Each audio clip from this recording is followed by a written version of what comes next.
The biggest mistake anyone can make is to think that we are here today only because of the murder of George Floyd. We're not here only because of that. It's George Floyd. It's Ahmaud Arbery, Breonna Taylor, Tamir Rice, Sandra Bland, Amadou Diallo, Philando Castile, Eric Garner, Michael Brown, Walter Scott, Freddie Gray, Emmett Till. Don't forget any of those names. And that's only a few of them. And we are here today as Arab Americans because we understand a lot of this.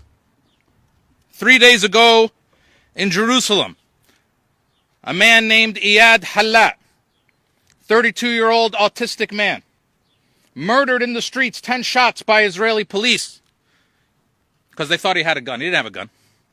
He was just a Palestinian in the wrong place at the wrong time, in his own homeland. We see, as Arab Americans, the parallels between what happens in Palestine and what happens here in America. And so we say to police departments around this country, yes, you have to shape up. It's not a matter of a couple bad apples. It's a matter of systemic racism. And we beg you, we demand that you stop sending your police to go train with Israeli police in our homeland. We tell you, we stand here today. It's sad. This is not the first time we have stood like here today. You know, a few people, I'm going to quote our brother Malcolm X too. He said, if you stick a knife in my back 9 inches and pull it out 6, that's not progress. If you pull it out all the way, that's still not progress.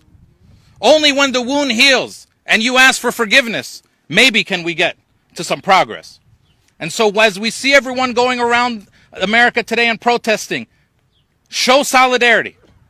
Don't let people distract you with talks of rioting and looting. I'll listen to talks of rioting and looting when they start talking to us about the rioting and looting that's been happening to our black brothers and sisters for 400 years in this country. So we have to stand together. And we have to do everything we can as Arab Americans to make sure that we are not participating in systemic racism in this country, that we are making sure that we are standing up to people in our community who express any kind of anti-blackness, because unfortunately it does happen in our community. And we have to make sure that we stand up against those things. But I know, like all of you know, that there's a lot more of this going on than there is of any stupidness going on in our community. So let's make sure that we all stand together and that we all make sure that we support each other's institutions and each other's struggles.